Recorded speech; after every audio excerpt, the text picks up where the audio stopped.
आदाब, आप देख रहे हैं मुंसिफ टीवी का खास प्रोग्राम मुल्क मिल्लत और मसाइल। मैं हूं खुर्शीद रब्बानी।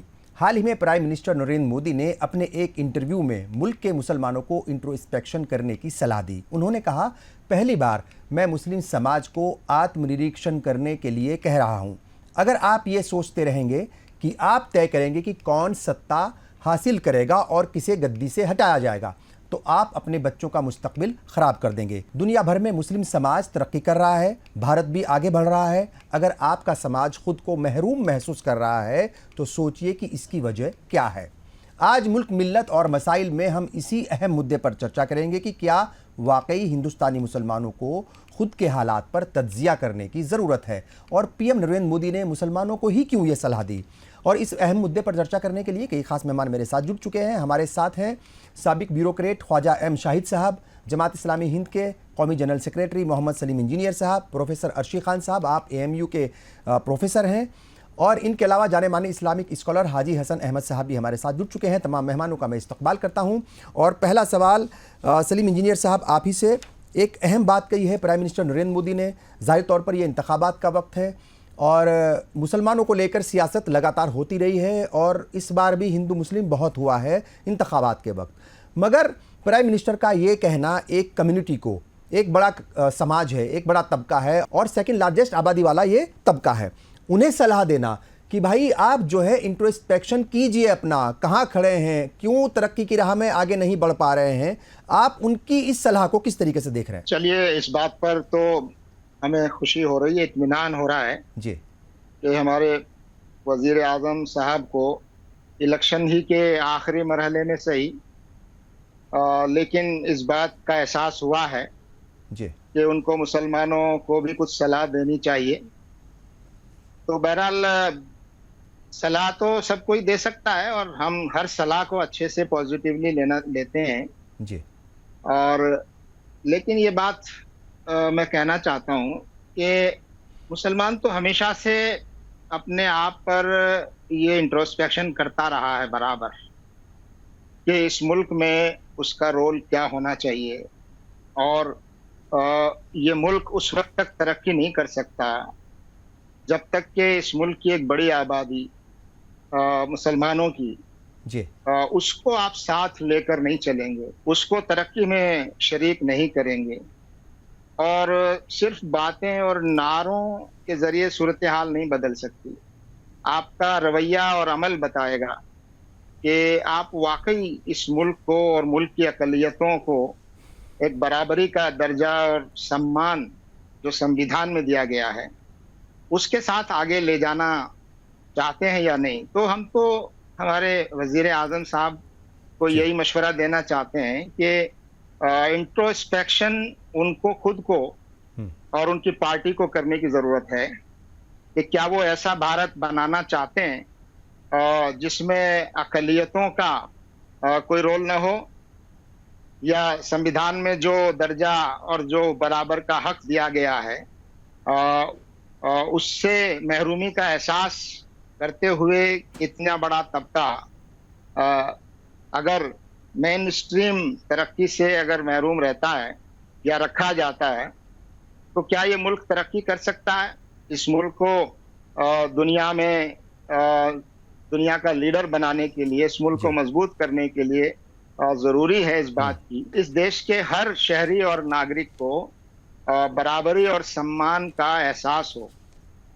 हम देख रहे हैं पिछले 10 सालों में हमारे वजीर आजम ने और उनकी सरकार ने जिस तरह से काम किए हैं और इस इलेक्शन में जिस तरह से राजनीति का स्तर इतना नीचे आ गया है कि इतना नीचे उतरकर आपस में समाज को बांटने की बातें खुलकर की जा रही हैं और कहा जा रहा है कि लोगों का धन लूट जमा करके फला पार्टी दूसरों में बांट देगी और पिछले प्रधानमंत्री के बयान को हवाला देकर कहा जा रहा है मुसलमानों के बारे में। तो एक किस्म का ये जो रवैया है हमारी पार्टियों का और जिस पार्टी को हमारे वजीर आजम खुद लीड कर रहे हैं जी, तो मुझे लगता है कि इंट्रोस्पेक्शन की जरूरत खुद प्राइम मिनिस्टर को भी है और उनकी पार्टी को भी, आप ये कह रहे हैं। और उनकी पार्टी को भी है। बिल्कुल ठीक और है। हम तो हर चीज, हर मशवरे पर गौर करने के लिए तैयार हैं।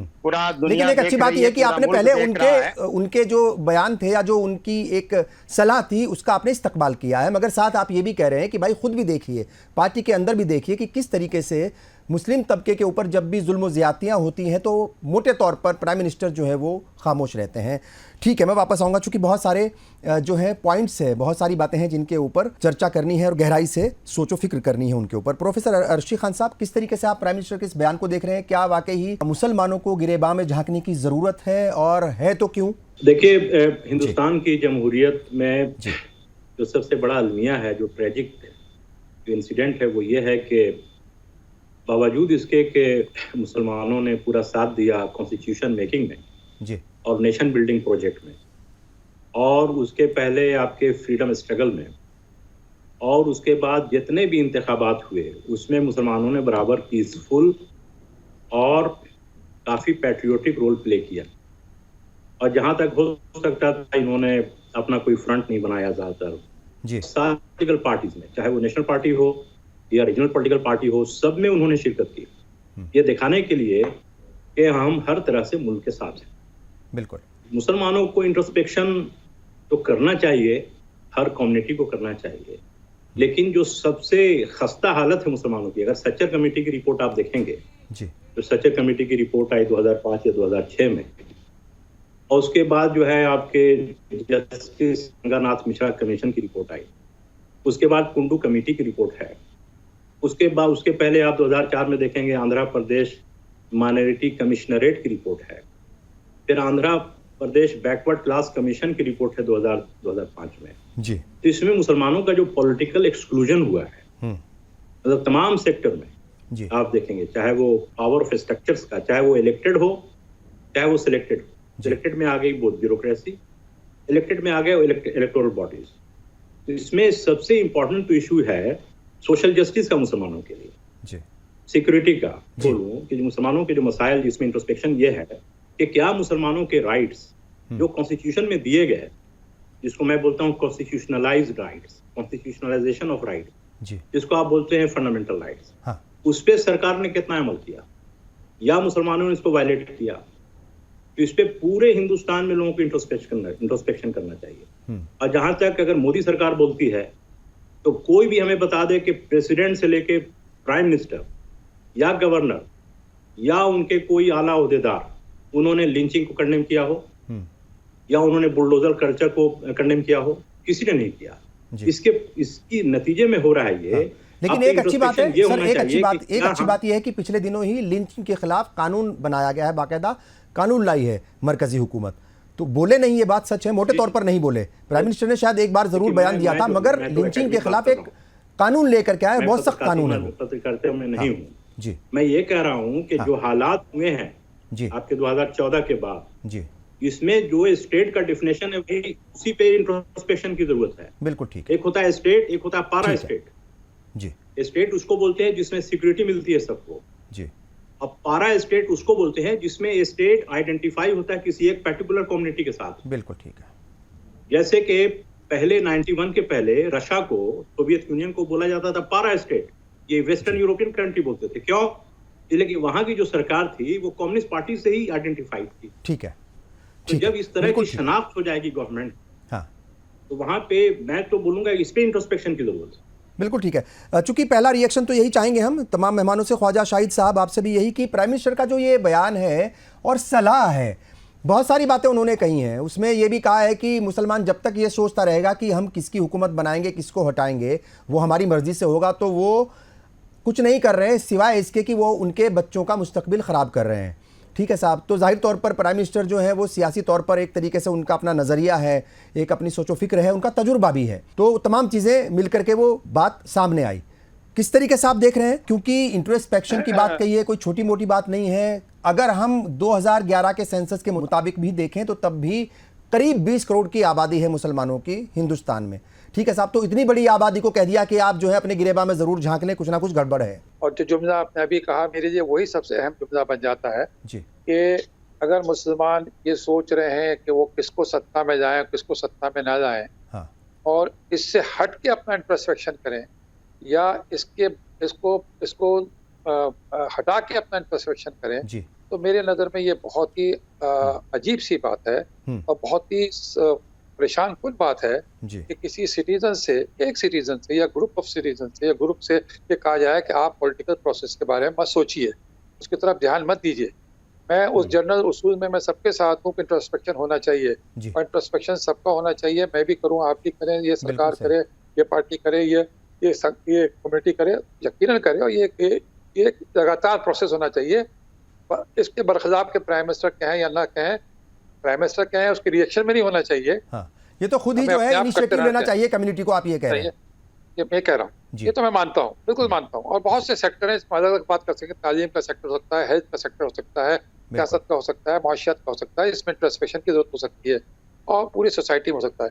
लेकिन मैं जिस बात को फिर दोहराने आ रहा हूँ, जिस पॉइंट पे वापस आ रहा हूँ, जी। अगर प्राइम मिनिस्टर ये कह रहे हैं कि मुस्लिम कम्युनिटी इस पे ध्यान न दे कि पॉलिटिकल प्रोसेस में वो किसकी सरकार बना रहे हैं, नहीं बना रहे हैं, ये बड़ा अनडेमोक्रेटिक स्टेटमेंट है मेरे ख्याल से। बहुत ही अनकॉन्स्टिट्यूशनल स्टेटमेंट है। इसको एक डेमोक्रेटिक प्रोसेस में सबको वोटिंग का राइट दिया है, बराबर का राइट दिया हुआ है। हाँ। वो उसका हक है कि वो ये सोचे कि मैं किसकी सरकार को या किस पार्टी को वोट दूं, किसकी सरकार बने या किस कैंडिडेट को जिताऊं। हाँ। अगर मैं ये मशवरा दूं किसी भी सिटीजन को कि भाई आप इसमें मत पड़िए और दूसरी तरफ इंट्रोस्पेक्शन करिए, बिल्कुल। तो इसका मतलब सियासत से आप एक हाँ। तरीके से बाहर हो जाइए, इलेक्टोरल सियासत से बाहर हो जाइए, मुल्क के सियासी निज़ाम से बाहर हो जाइए।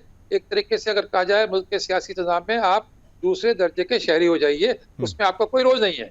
अगर ये मंशा है, जी, और मेरा दिल की ख्वाहिश है कि ये मंशा ना हो प्राइम मिनिस्टर की, जी। लेकिन उनके जुमलों से अगर ये मंशा निकल रही है तो बड़ी तकलीफ दे बात होगी। हालांकि मुल्क अगर के- अगर हम पार्टी के लेवल पर देखें सर, पार्टी के लेवल पर देखें तो सिर्फ एक टिकट दिया है अभी जो चलिए, आम मैं- इंतखाबात चल रहे हैं, तो ये भी कहीं ना कहीं जो आप कह रहे हैं उसकी मैं- तरफ इशारा करता है। आपकी बात जो मैं है उस बहस में नहीं जाऊंगा। बिल्कुल मेल खाती है। मैं उस बहस में नहीं जाऊंगा कि एक टिकट हाँ। दिया है, 4 टिकट दिए, वो हर पार्टी को अपना हक जी। है, और एक भी नहीं देती ना देते तो बहुत। लेकिन अगर वो ये कहे वोट में मत जाओ, वोटिंग प्रोसेसिंग में ना जाओ, हाँ, हाँ। और कौन सरकार आए, कौन कैंडिडेट जीते, वो भी ना पढ़ो, हाँ। और ये सोचो कि आपकी तालीम तो कैसी है, आपकी वैसा ठीक नहीं है, जमहूरी निजाम में वैसा बिल्कुल भी ठीक नहीं है। अगर बिल्कुल ऐसी सही उनकी है। मंशा है, हाँ। बड़ी खतरनाक बात है। इसलिए मैं इसको जरा इस पस मंजर में, इस स्टेटमेंट से मेरे कान खड़े हो गए, और मैं सोचना चाहूंगा कि क्या वाकई उनकी ये मंशा है या नहीं है। मैं ठीक है। चाहूंगा इस पर क्लैरिफिकेशन हो जाए और इंट्रोस्पेक्शन होना चाहिए। लेकिन ये कहना कि सियासत में आप ना पढ़ें, मैं समझता हूँ बड़ा खतरनाक जुमला है। ठीक है। ये जो आपने कोट किया, मैं आपकी हाँ। कोटेशन से आगे पढ़ रहा हूँ। जी, बिल्कुल ठीक है। चूंकि मैंने सुना भी है वो और पढ़ा भी है, मैंने चूंकि वो इंटरव्यू देखा भी है उनका, और मैंने पूरा पढ़ा भी है क्या क्या उन्होंने कहा है, तो वही बातें हैं जो यहाँ कही गई, वही सारी बातें हैं। हाजी हसन अहमद साहब, उत्तर प्रदेश से जो हैं आप आते हैं, लखनऊ में इस वक्त हैं, जाहिर तौर पर पूरे ही मुल्क में सियासी गहमा गहमी है, सरगर्मियाँ तेज़ हैं। उत्तर प्रदेश की बात हम करें तो सबसे ज़्यादा असेंबली की सीटें भी हैं और सबसे ज़्यादा पार्लियामेंट की सीटें भी वहीं से आती हैं, और दिल्ली का रास्ता उत्तर प्रदेश से होकर के ही आता है, ये तमाम दुनिया जानती है।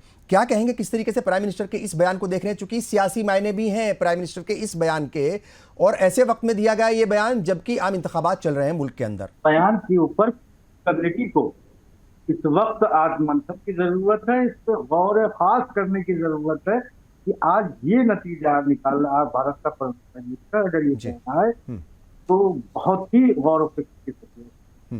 हमें याद है कि यही प्रधानमंत्री थे, यही प्राइम मिनिस्टर थे जो कह रहे थे कि एक हाथ में कुरान एक हाथ में लैपटॉप।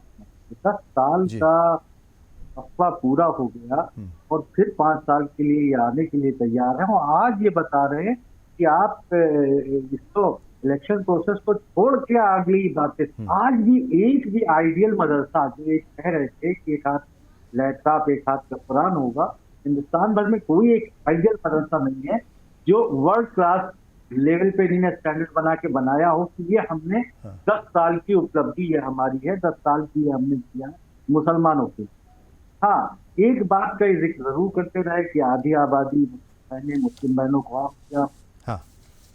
आज ये कह रहे हैं कि किसी भी एक बहन को, मैं ये नहीं कहता कि वो की पार्टी टिकट दे या वो इंतखाब में हिस्सा दे, लेकिन बिल्कुल किनारे कर दिया। जिन मुस्लिम बहनों को आपने आप बकौल आपके सम्मान से जीने का अधिकार दिया, उनको आपने अपनी गवर्नमेंट में कहीं कोई हिस्सा नहीं दिया, और ना आने वाली गवर्नमेंट में देने जा रहे हैं, बल्कि आप ये कह रहे हैं कि आप इस पचड़े में ना पड़े, आप अपना देखें कि यही कह रहे थे कि मुसलमान यहाँ तक दलदल में धंसा हुआ है, कीचड़ में धंसा हुआ है, उसको बाहर निकालने की जरूरत है। उन जरूरतों पर हमारे प्राइम मिनिस्टर ने क्या की? कोई एक सिफारिश स्ट्रक्चर करनी थी कि कोई एक सिफारिश, 14 सूत्रीय कार्यक्रम था वो, 24 सूत्रीय होता, उसमें से कोई एक सूत्रीय कार्यक्रम में भी उन्होंने आगे बढ़े नहीं जी। बल्कि आज जब इलेक्शन मतलब खत्म होने के कगार पे है तो वो कह रहे हैं कि आप इसमें ना पड़े। क्यों ना पड़े? क्यों ना पड़े? क्या ये हमारा अधिकार नहीं है? क्या हमें राइट नहीं है? इन्हीं की पार्टी के लोग कहते थे, यही कहते थे कि अब मुसलमानों, इन्हीं के नेता कहते थे मुसलमानों से उनका वोट देने का अधिकार छीन लीजिए। देखिए आप, तो क्या ये बहुत खतरनाक बात है कि हमारे प्राइम मिनिस्टर उसी तरफ जा रहे हैं? और सलीम इंजीनियर साहब देखिए, चूंकि ये बात जो पूरी डिटेल में उन्होंने कही है, वो कह रहे थे कि भाई मुसलमान जब तक ये सोचता रहेगा कि वही हुकूमत बनवा रहा है, एक तरीके से इसका मतलब यही था कि भाई वो आप ये सोच रहे हो कि आपके वोट से हुकूमत बनती है और आपके वोट से ही हुकूमत गिरती है, आपको इससे बाहर निकलना पड़ेगा। देखिए, अगर 14 से पहले की बात हम करें, मैं राजस्थान का जिक्र करूंगा चूँकि आपके साथ वहाँ काम बहुत किया है, मतलब बहुत बार आपसे मुलाकात वहाँ पर हुई है और उस ज़माने में हम सुनते थे, मतलब ये 15-20 साल पुरानी बातें हैं। मैं राजस्थान की बात कर रहा हूँ ख़ासतौर से। राजस्थान में ये बातें मैंने मुस्लिम लीडर से भी सुनी है, मुस्लिम रहनुमाओं से भी सुनी है और मुस्लिम तबके के अलग अलग जो जिम्मेदार लोग हैं उनसे भी सुनी है। वो ये कहते थे हमेशा, जबकि सिर्फ 11% की आबादी है तकरीबन राजस्थान में, कि हमारे वोट से गहलोत सरकार बनी है, हमने ये सरकार बनाई है, हमने ये सरकार बनाई है। तो देखिए, ये तो प्रॉब्लम है जब आप बार बार ये कहेंगे कि हमारे वोट से ये सरकार बन रही है, हमने बनाई है। उत्तर प्रदेश में आपकी 20-21% आबादी है। क्या अगर 80% लोग एक साइड हो गए, 20% की आबादी के कैसी सरकार बन सकती है? अगर 89% लोग एक साइड में हो गए तो 11% की आबादी वाले लोग कैसे अपनी हुकूमत बना सकते हैं? तो क्या ये सामने वालों को एक तरीके से जो है मतलब वो चिढ़ाने वाली बात नहीं थी? क्या ये पॉलिटिकल पार्टियों को चिढ़ाने वाली बात नहीं थी? क्योंकि ये बात 2014 से पहले हमेशा कही जाती रही है कि हमने हुकूमत बनवाई, हमने हुकूमत बनवाई, चाहे वो मरकजी हुकूमत की बात करें, चाहे सूबाई हुकूमत की बात करें। 2014 के बाद भी तमाम वोट पड़ रहे हैं, मुसलमान जो है उन्हीं को वोट दे रहे हैं जिनको पहले देते थे, मगर हमने देखा कि क्या हालात हुए हैं। फिर कितने, उत्तर प्रदेश की बात अगर हम कर लें, 17 में कितनी बुरी तरीके से जो है वो तमाम पॉलिटिकल पार्टियां हारी जिन्हें मुसलमान वोट करते हैं। 2022 में भी वही तकरीबन नतीजे रहे। देखिए, डेमोक्रेसी में हर सिटीजन को, हर ग्रुप को ये हक भी है और ये उसकी जिम्मेदारी भी है जी कि वो जिस पार्टी को, जिन लोगों को इस मुल्क के लिए नुकसानदेह समझती है और जिस पार्टी और जिन पार्टी से जुड़े हुए लोगों को वो इस मुल्क के लिए खतरनाक समझती है, उनको सत्ता में आने से रोके। और ये सिर्फ मुसलमानों की जिम्मेदारी नहीं है, ये हर जिम्मेदार शहरी और सिटीजन की जिम्मेदारी है। और मुसलमान बगैर किसी डर और खौफ के अपनी जिम्मेदारी को निभा रहा है और खुलकर उसका खमियाजा भी भुगत रहा है। और आज जो मुसलमानों पर ये परेशानियां और मुश्किलात जो लाई जा रही हैं, उसमें सरकार भी एक हद तक शामिल है। उसकी वजह भी साफ नजर आती है कि आप इस मुल्क को सबका मुल्क मानते हैं कि नहीं मानते। इस मुल्क में रहने वाले हर शहरी को बराबरी का दर्जा आप देना चाहते हैं कि नहीं देना चाहते? यही असल मसला है। आप सिटीजनशिप के कानून में आप तरमीम करते हैं और तरमीम करके आप उसको एक मजहब की बुनियाद पर एक कम्युनिटी को उससे बाहर करते हैं। तो ये क्या है? तो ये, और आप हर चीज में, आज ये जो बयान हमारे प्राइम मिनिस्टर साहब ने दिया है जी, तो मैं समझता हूं कि इस वक्त उनकी हैसियत प्राइम मिनिस्टर की शायद नहीं है और उन पर इलेक्शन और एक कैंडिडेट और एक पार्टी को पावर में लाना उनके जहन पर ज्यादा सवार है।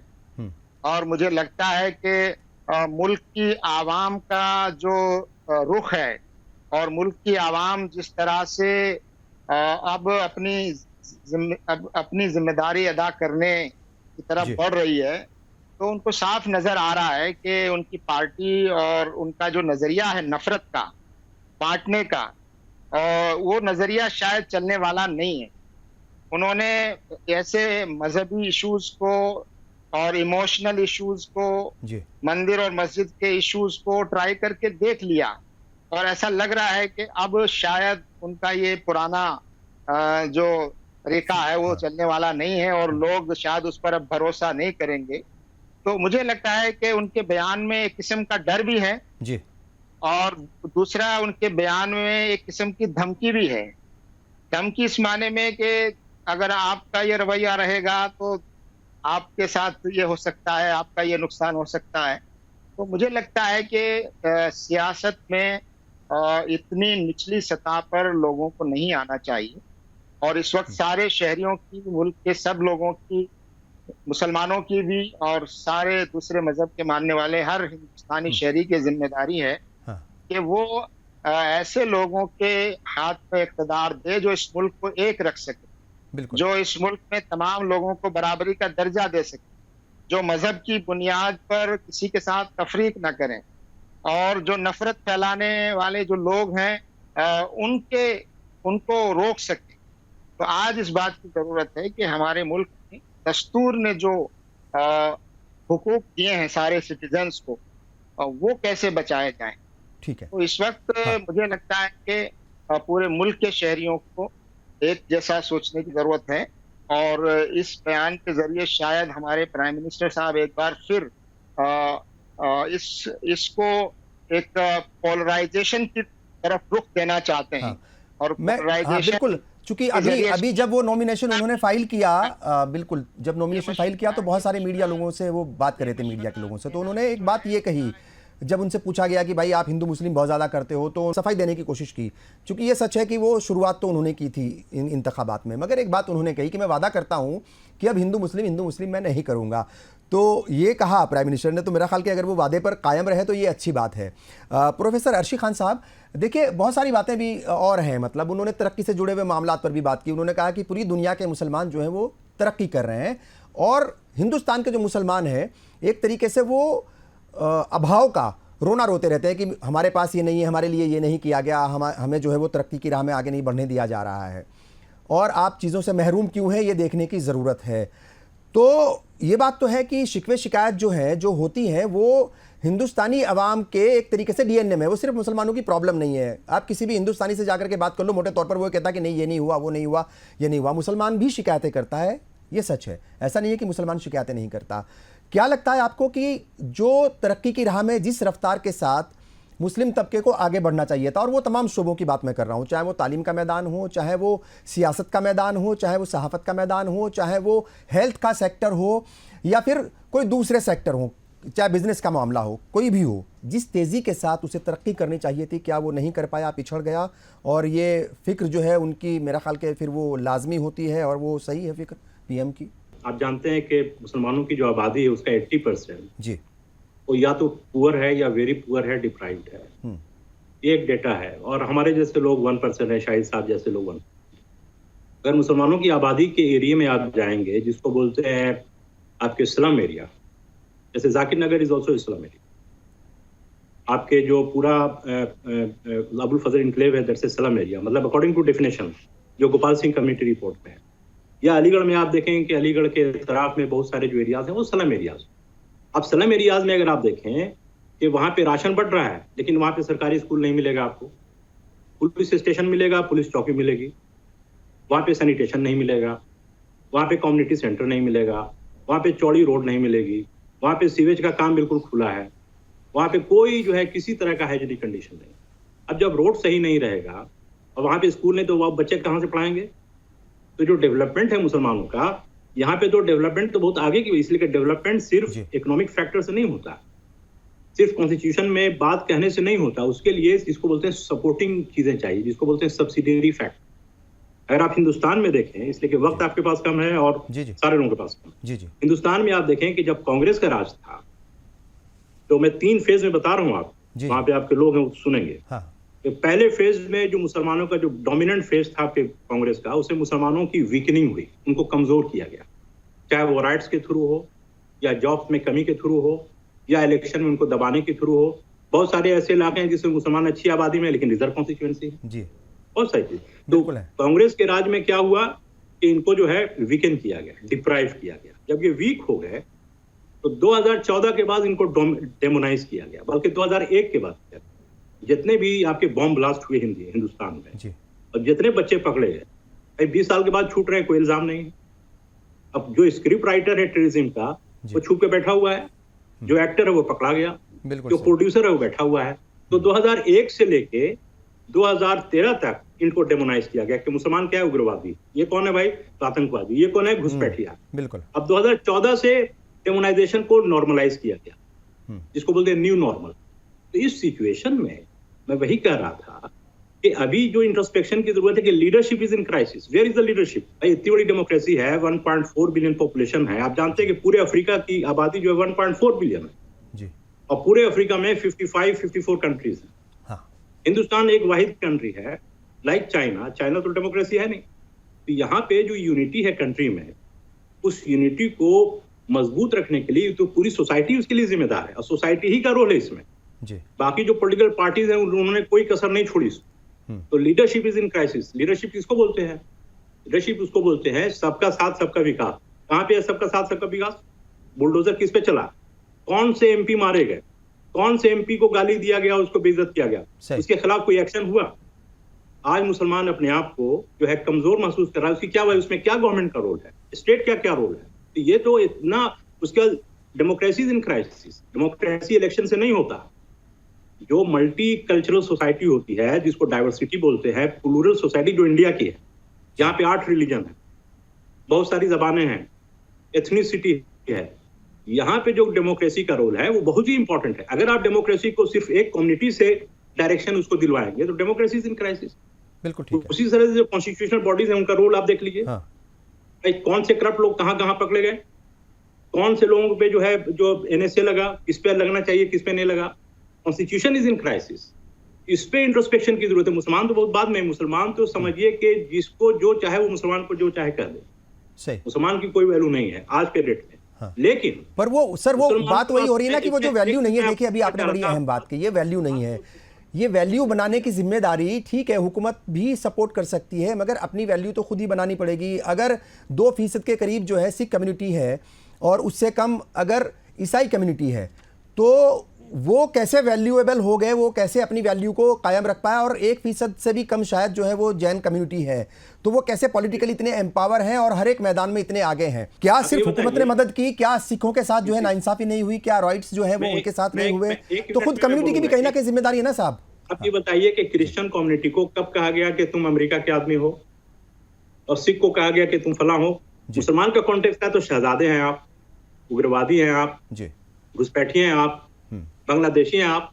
और जानते हैं कि हिंदुस्तान में जो बांग्लादेशी है, मैं आपको डेटा की बात कर रहा हूँ, सच की बात, 100 में 85 मुसलमान नहीं है जी। भाई मुस्लिम कंट्री से हिंदू कंट्री में क्यों आई? ये तो बेसिकली मेजोरिटी कंट्री है, सही, वहां से क्यों आएगा? लेकिन जो मीडिया में जो चीजें आ रही हैं, तो बांग्लादेशी कौन है? तो मुसलमान है। 100 में 85 मुसलमान नहीं है, घुसपैठिए जो चाह रहे हैं, मतलब जो आदमी चाह रहा बोल रहा है। उसके बाद जो है क्या मतलब के फला की औलाद और फला फला फला, और उस पर कोई रोक नहीं है। जो चाहे सोशल मीडिया छाप रहा है। भाई फेसबुक का यहाँ पे हेड है जी, और आपके ट्विटर का हेड है, व्हाट्सएप का हेड है। आप कैसे एंटी मुस्लिम बहुत सारी चीजें फैल रही है, क्यों नहीं उस पर एक्शन लिया? इसमें जो रोल ऑफ गवर्नमेंट है, देखिए जो हमारी वो भी इम्पोर्टेंट है, इसमें ऑनरशिप है। देखिए इकोनॉमी पे हमारी ऑनरशिप है, बहुत सारी चीजों पे स्टेट बहुत डोमिनेंट है हमारे पास। स्टेट का रोल बहुत इंपॉर्टेंट। यहाँ पे जो मुसलमानों की जिम्मेदारी है वो ये है कि मुसलमानों ने अब तक रिबेलियन नहीं किया, कोई भी वायलेंस नहीं किया, कोई भी ऐसी चीज नहीं किया जिससे नाराज हो। इसमें तो गवर्नमेंट को और जो है आगे आकर के रोल पे, अगर ये कुछ होते तो आप कहते भाई कांग्रेस जो है ये भी इनको पाकिस्तान नजर आ रहा है। आप एक कम्युनिटी को इस तरह से अगर आप डेमोनाइज कीजिएगा, तो जो आम बच्चे हैं जो स्कूल में पढ़े उनके अंदर क्या पिक्चर बनेगी, और what kind of country you are going to kill. ये तो एक बहुत बड़ा इशू है जिसमें लोगों को इंट्रोस्पेक्शन करना चाहिए कि हमने इनको, आप देखिए मैं पाकिस्तान में जो हिंदू हैं उनको रिजर्वेशन है वहां के नेशनल असेंबली में, लोकल असेंबली जो रीजनल असेंबली है सूबाई, वहां पे रिजर्वेशन।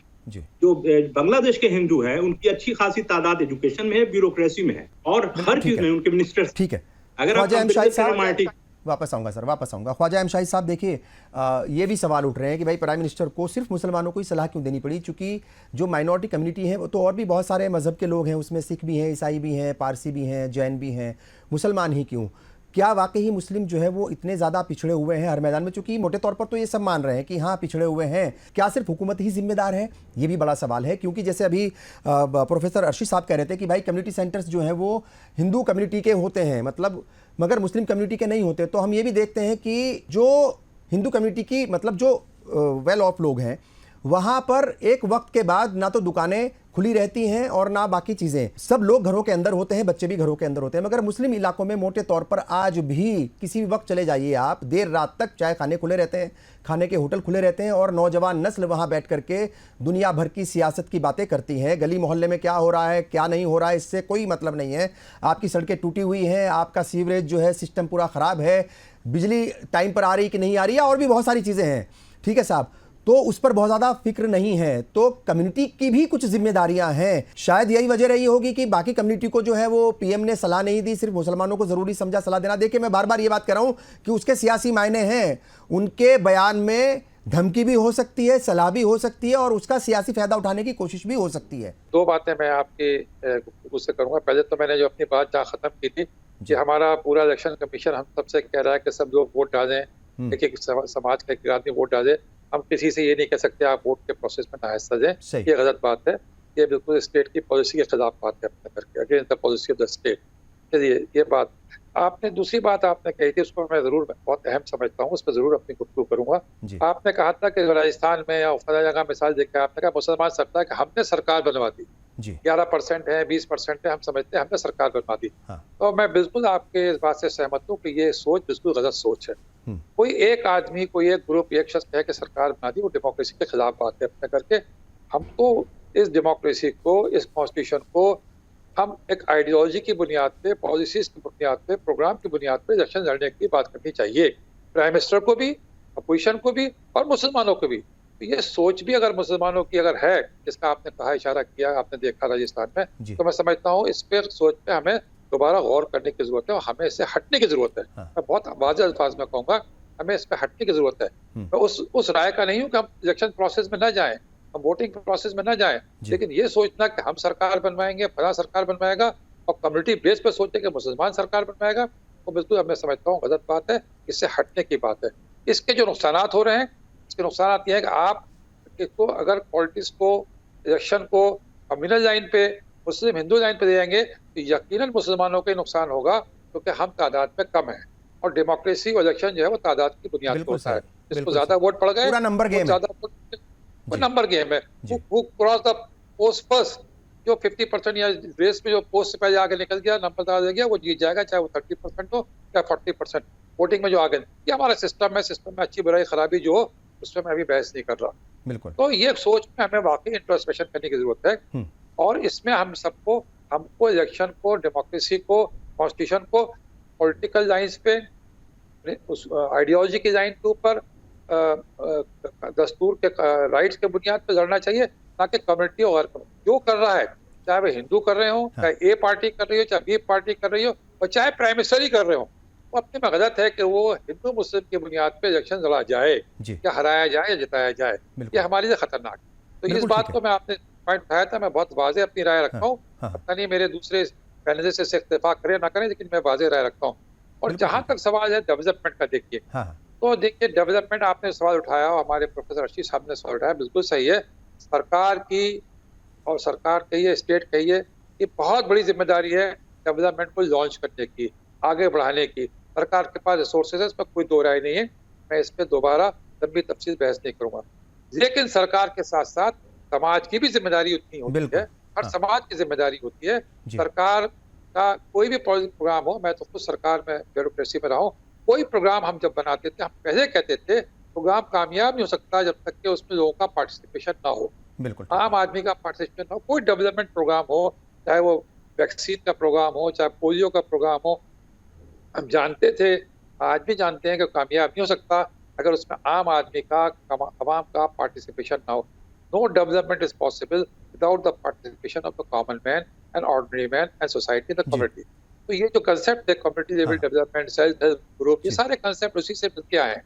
उसमें हमें as a individual, as a social group, as a communal group आगे बढ़ के सब पार्टिसिपेट करना पड़ेगा। अगर कोई डेवलपमेंट प्रोग्राम है, अगर आयुष भारत का प्रोग्राम है, अगर किसान की अगर क्रॉप के इंश्योरेंस का प्रोग्राम है, अगर बिलो पॉवर्टी लाइन का प्रोग्राम है, अगर राइट टू एजुकेशन में अगर गरीब लोगों के दाखिलों का प्रोग्राम है, उसमें हमें आगे बढ़ के हिस्सा लेना होगा। ये सरकार के प्रोग्राम है, ये किसी पार्टी ने लॉन्च किया हो ना क्यों, इससे हट भाई के सभी हमें टैक्स सारे पे रहे हैं, डायरेक्ट इनडायरेक्ट वे में हर कोई टैक्स पे करता है, तो हुकूमत की तमाम स्कीमों पर हर किसी का हक है बराबर का। उन्हें लेने के लिए समाज के जागरूक लोगों को भी मदद करनी चाहिए। बिल्कुल सच बात है, ये बिल्कुल सच बात है जी, बिल्कुल सही है। हाजी हसन अहमद साहब, देखिए एक बड़ा मसला और है मुस्लिम तबके का, और ये बात भी सच है, दबी जबान में भी कई बार कही जाती है और कई बार ये बात खुल करके भी कही जाती है कि 2014 के बाद वो जो मसला था वो थोड़ा कम हुआ है, और वो मसला है फिरके के नाम पर तशद्दुद का, फिरके के नाम पर तकसीम होने का, फिरके के नाम पर बंटवारे का।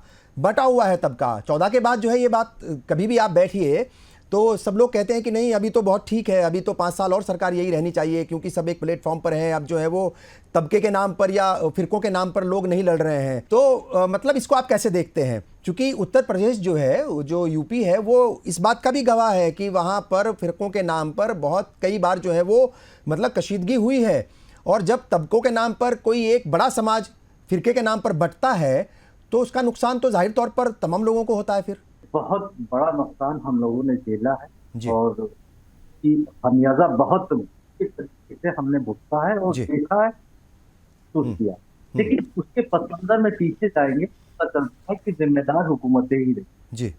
जितना भी तफरका फैला है, जितना भी बेबुनियाद चीजों को बढ़ा चढ़ा के उसको तशद्दुद करवाया गया है और किया गया है, उसमें कहीं ना कहीं से एजेंसियां शामिल पाई गई हैं। और उसी की बुनियाद पे आज ये है कि आज सब लोग एक प्लेटफॉर्म पे हैं, सब अल्लाह अकबर वहदहुल्लाह शरीफ के साथ एक नाम पे मुसलमान हो। लेकिन सवाल ये कि आपने भी उससे पहले की एक बात का मैं जवाब देना चाह रहा हूँ कि कहा कि भाई 11% लोग कहते हैं कि हमने गहलोत की सरकार। हम हर एक मुसलमान हिंदुस्तान का हिंदुस्तानी कहता है कि हमने भारत को आजादी दिलवाई, हमने इस देश को बनाया, अंग्रेजों की गुलामी से आजाद करवाया। हमने इस देश को आगे बढ़ाने के लिए हमने पाकिस्तान से जंग लड़ी, वीर अब्दुल हमीद से शहादत दी। हमने सैकड़ों उलमाओं ने हमारे रेशमी रुमाल तहरीक के एवज में फांसी के फंदे पे लटके उन्होंने अपनी शहादत दी। हमने नेताजी सुभाष चंद्र बोस के साथ आजाद हिंद फौज में अपनी जानों की कुर्बानी दी, अपना माल लुटाया, अपनी औलाद लुटाई, अपना घर बार लुटाया। तो वो लोग कहाँ चले जाते हैं, उनको क्यों नहीं दिखता? हमने यहाँ का जो मिसाइल को मैन कहा जाता है, जो भारत का सर्व न्यूक्लियर पावर बनाने में जिन्होंने मदद की, अपना रोल अदा किया, हमने किया, तो फिर वो कहाँ चले जाते हैं? हम तो ये भी कहते हैं कि भाई आपने क्या किया, जो आज हमारे गिरबान में झकवा रहे कि आपने इस देश को बनाने के लिए क्या किया? माफीनामे दिए जेल में से बैठ के।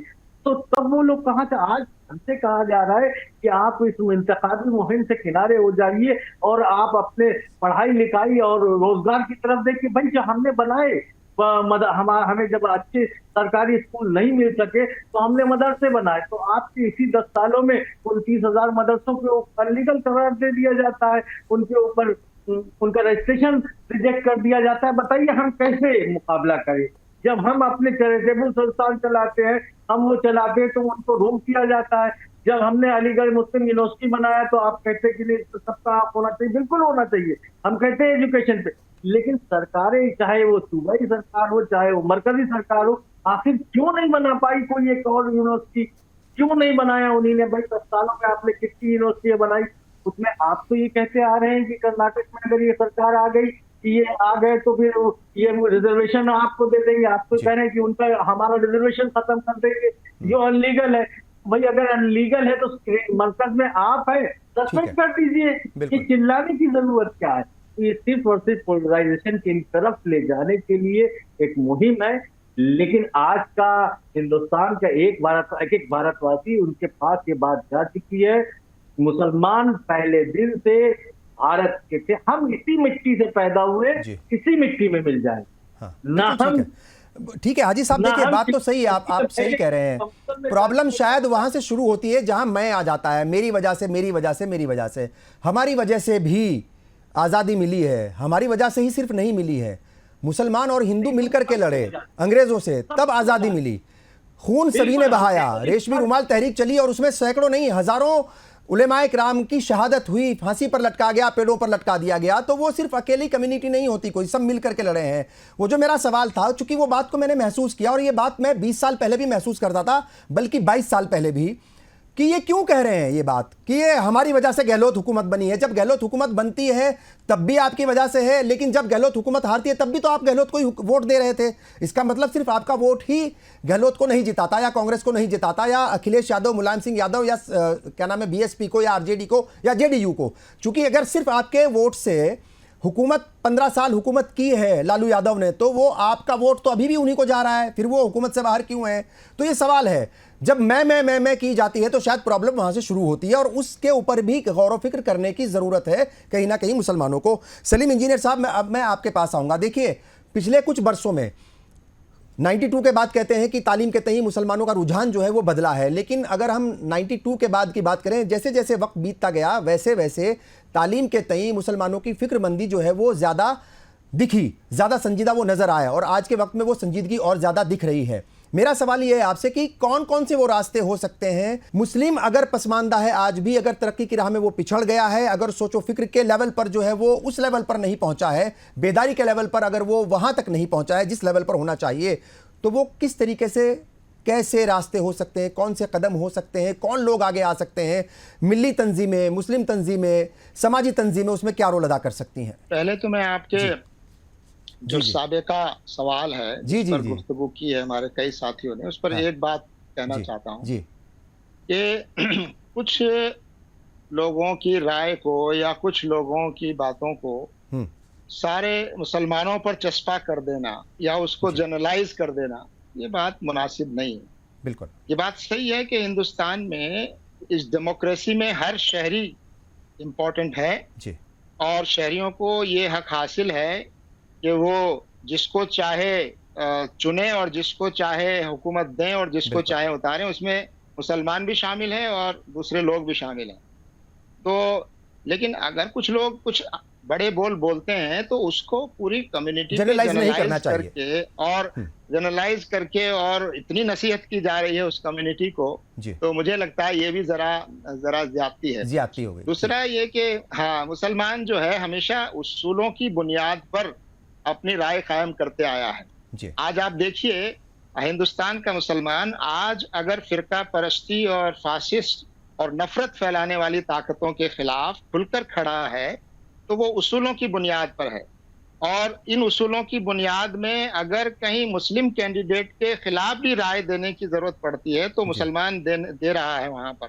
वो वहां कम्युनल नहीं हो रहा है, वो उसूल की बुनियाद पर कि कौन है जो फिरका परस्त और जो इस मुल्क में नफरत की राजनीति करने वाले लोगों को कौन पीछे कर सकता है। तो इन उसूलों की बुनियाद पर, ये जानते हुए कि उसका नुकसान मुसलमानों को होगा और हो रहा है, इसके बावजूद वो उसूलों की बुनियाद पर अपनी राय कायम करता है।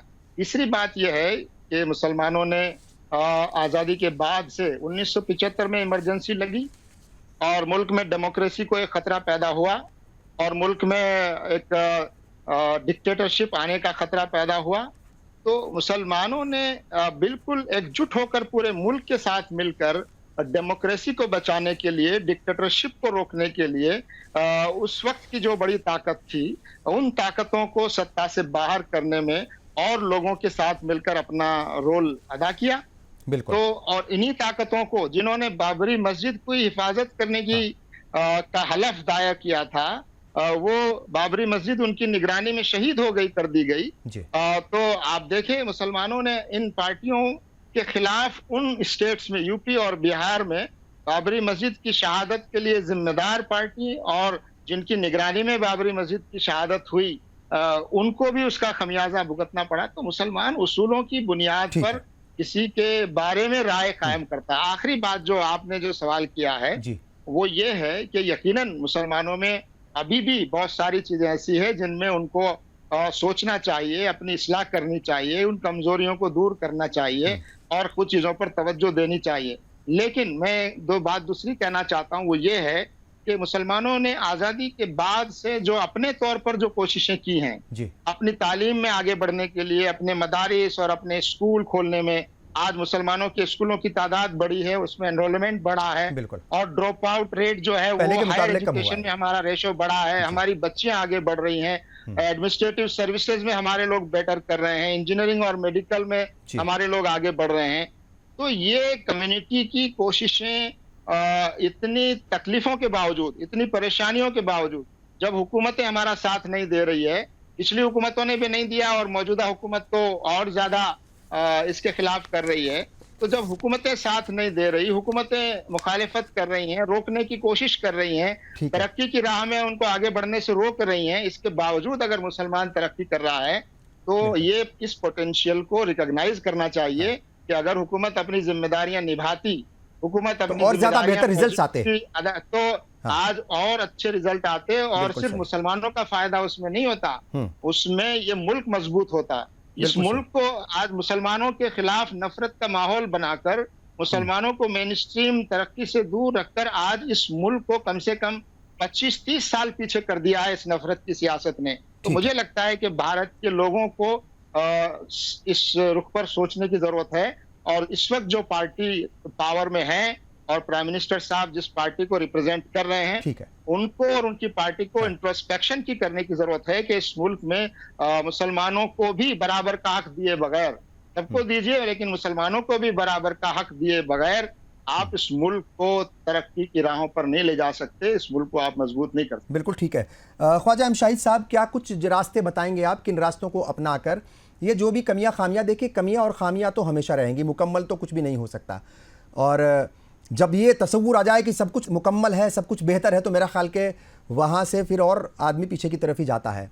तो कमियां भी होंगी, खामियां भी होंगी, तमाम तरह की मुश्किलें भी होंगी, परेशानियां भी होंगी, सब कुछ होंगे, रास्ते भी रुके जाएंगे, मगर फिर भी रास्ते बनाने पड़ेंगे। तो वो कौन से रास्ते आपके मुताबिक हो सकते हैं जो आप कम्युनिटी को बताना चाहेंगे कि भाई अगर आप किसी मैदान में पिछड़े हैं तो ये रास्ते अपनाइए और आगे बढ़िए? जो बात अभी इंजीनियर सलीम साहब ने कही है, मैं उसी में इजाफा करूंगा जी। कि कम्युनिटी को अगर हम पुराने आज 50 साल के आदाद शुमार देखें और आज के शुमार देखें, कम्युनिटी उससे पुराने आदाद शुमार से आगे बढ़ी है। जी। लेकिन ये भी अपने में हकीकत है, कम्युनिटी जो है दूसरे ग्रुप के मुकाबले में, दूसरे ग्रुप के मुकाबले में, तबकात के मुकाबले में पीछे है, वो भी अपने में हकीकत है। इसलिए जो आपने सवाल पूछा वो इससे जुड़ा हुआ है, वो सवाल यही है कि हमें जितनी भी हमने कोशिश करी, इसका सलीम साहब ने जिक्र किया है, उससे ज्यादा कोशिशें करने की जरूरत है।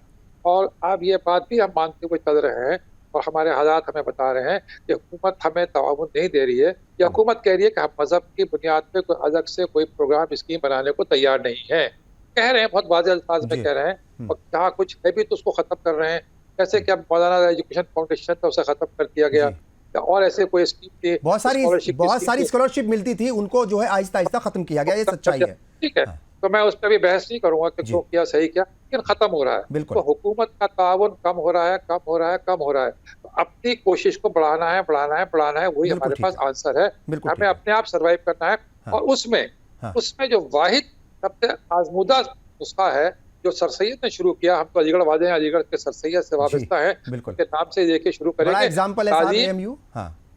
AMU तालीम और अखलाक, उन्होंने तहज़ीबुल अखलाक इसलिए शुरू किया था असल सादा कि कौम के जो अखलाकियात हैं, माशी मामलात हैं, आपसी मामलात हैं, उसमें भी जो खराबियाँ आ रही हैं, जो कंजर्वेटिविज्म है या कोई किस्म के ऐसी हमारी दकियानूसी बातें हैं जो हमारे रुकावट बनती हैं, उसको दूर किया जाए। तो समाजी माशी इस्लाहात और तालीम, और उसके साथ साथ में अपनी हेल्थ के 3 सेक्टर को अगर हमने आपने मजबूत पकड़ लें, समझिए कि जो हम हमारे पास जो भी हमारे नताइज होंगे, बिल्कुल ठीक आने वाले दिनों में, चूंकि बिल्कुल अखलाकियात और मामलात ये ऐसी चीजें हैं कि जो समाज का आईना होती हैं, जिन्हें देख करके फिर लोग जो है वो अपनी एक इमेज बनाते हैं कि हाँ ये कम्युनिटी कैसी है, ये सच्चाई है। आपके सामने आखिरी बात कह दूं, आपके सामने जो कंप्यूटर रखा हुआ है उस पर शाहीन लिखा हुआ है कि शाहीन ग्रुप का जो नमूना है, मॉडल है इधर में, कि वहाँ से नीट के एग्जाम करके बच्चे पास होकर मेडिकल कॉलेज में, कर्नाटका के जितने मेडिकल कॉलेज हॉस्पिटल हैं, उस नीट के इम्तिहान में शाहीन के जरिए आ रहे हैं। ऐसी बहुत सी तंजीम है, रहमानी 30 है वगैरह वगैरह, मैं इसका नाम अभी किसी का नहीं दूंगा, मैं बहुत सारी ऐसी एजुकेशनल सोसाइटीज हैं, बहुत सारे ग्रुप से जो काम कर रहे हैं, सच्चाई है ये, बिल्कुल ठीक है। इंजीनियर सलीम साहब की जमात इस्लामी भी तालीम के मैदान में काम कर रही है, बड़ी मैं उससे वाबस्ता रहता हूँ, जाता हूँ, किसी की बातें मैं तारीफ करूँगा इनकी, तालीम के मैदान में, सियासत की बात नहीं कर रहा। तो ऐसे हमें सबको तालीम और मुआशी के काम करना चाहिए। हाजी साहब, जी हाजी हसन जी, हाजी हसन अहमद साहब, क्या कुछ जो है मशवरे रहेंगे आपके आखिर में? कम्युनिटी को किन रास्तों से होते हुए आगे बढ़ना है? तो यही मशवरा रहा है, तो कौम बेदार हुई है। मौलाना डॉक्टर कल्बे सादिक साहब कहते थे कि आप सिखाइए लेकिन बच्चों को तालीम, क्योंकि हमारा कहीं भी दुनिया में सफाई करना है तो हमारे पास एक हथियार है कि हम चाहिए पहले तालीम के बाद फिर आप देखिएगा कैसे आने वाले वक्त में किस तरह से निजाम बदलता है। बस एक ही बात है कि जब तक हमारे बच्चे, हमारे लोगों को अच्छी तालीम नहीं मिलेगी, बेशक सरकारें हमारा साथ नहीं देंगी, ना हुकूमत साथ दे रही है, ना आने वाली देंगी, हमें कोई उम्मीद नहीं है। ना हम किसी को बनाने जा रहे हैं, ना किसी को मिटाने जा रहे हैं। तो जैसा करता है उसको उसी तरह से लोग पसंद करते हैं। लेकिन सवाल ये है कि हमें, हमारी जिम्मेदारी है, समाज की जिम्मेदारी है, कम्युनिटी की जिम्मेदारी है और हर एक हिंदुस्तानी की जिम्मेदारी है कि कोई भी एक बच्चा तालीम से महरूम, तो चाहे मुस्लिम हो या किसी और कास्ट का हो, कहीं से भी हो, हर एक हिंदुस्तानी जब तालीम याफ्ता होगा तभी हम सारी दुनिया में अपना नाम रोशन कर सकेंगे। आज चाइना हमसे बाद में आजाद हुआ, कहाँ पहुंच गया तरक्की में। आज हमारे पास जो, अगर आप फेरिस्त उठा के देखें, 100 में 90 क्या 95 प्रोडक्ट जो है हम चाइना के ही यूज करते हैं। अगर हम कलम उठाए हैं तो चाइना का, जितने भी तो कुछ है वो चाइना का इस्तेमाल कर रहे हैं, और उसके बाद भी हम ये नहीं सोच रहे हैं। तो हमें तालीम के शोबे में बेहतरीन काम करना है, तो चाहे उसके लिए जितनी भी मुसीबतें आए, जितनी भी रुकावटें आए, शायद इसीलिए जो और ताकतें थी उनका मंसूबा यही था कि उत्तर प्रदेश में किसी तरह से तफरका फैला के, तबकात में बांट के लोगों को और इनको तालीम के मैदान से दूर कर दिया जाए, ताकि या तालीमी मैदान में आगे ना बढ़ सके। तालीम नहीं होगी तो जाहिर सी बात है इनका हर एक शोबे में पीछे होंगे। और उसके बाद जो हालात आज हैं वो हम फेस कर रहे हैं। हमने इसी सरकार में देखा कि हिजाब के नाम पे हमारी बच्चियों को एग्जाम देने से रोक दिया गया और इस तरह से किया गया। तो जो लोग हमें आज मशवरा दे रहे हैं कि हम अपने गिरबान में झांक के देखें, कम से कम वो अपनी सरकार के 10 सालों को ही झांक के देख ले कि उसमें उन्हीं ने क्या किया। कहीं पे वो कुछ बोले कि नहीं बोले, कम से कम कुछ ना करते तो कम से कम सही तो सही, तो गलत तो कह सकते थे।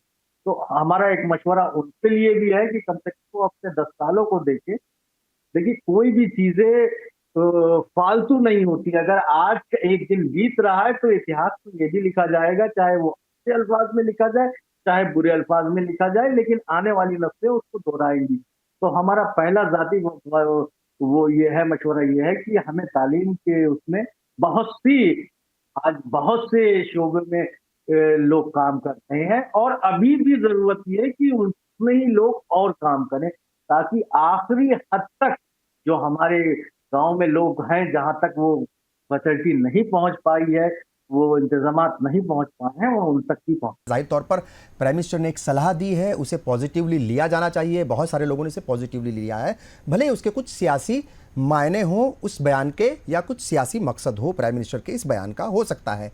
मगर वक्त वक्त पर इंट्रोस्पेक्शन करना, इसमें कहीं कोई बुराई नहीं है। अपने गिरेबा में वक्त वक्त पर झांकते रहना चाहिए कि हम कहाँ खड़े हैं, हमसे क्या गलती हो रही है, कहाँ कुछ सुधार की गुंजाइश है। सुधारना बहुत ज़रूरी है, सुधार जो है वो बहुत ज़रूरी है हर लेवल पर, ना सिर्फ कम्युनिटी में। जाहिर तौर पर चूँकि लोगों ने ये भी कहा है कि प्राइम मिनिस्टर को खुद सोचना चाहिए कि 10 साल में उन्होंने क्या कुछ किया है, क्या इंसाफ कर पाए कि नहीं कर पाए, ये भी बड़ा सवाल है। तो हुकूमत को अपने लेवल पर जो है इंट्रोस्पेक्शन करना चाहिए। मगर कम्युनिटी की अगर बात हो रही है तो कम्युनिटी को अपनी इस्लाह करने के लिए इंट्रोस्पेक्शन करने में कहीं कोई बुराई नहीं है। बहरहाल मैं एक बार फिर तमाम मेहमानों का शुक्रिया अदा करता हूँ, और नाजरीन आप तमाम का भी बहुत बहुत शुक्रिया। आदाब।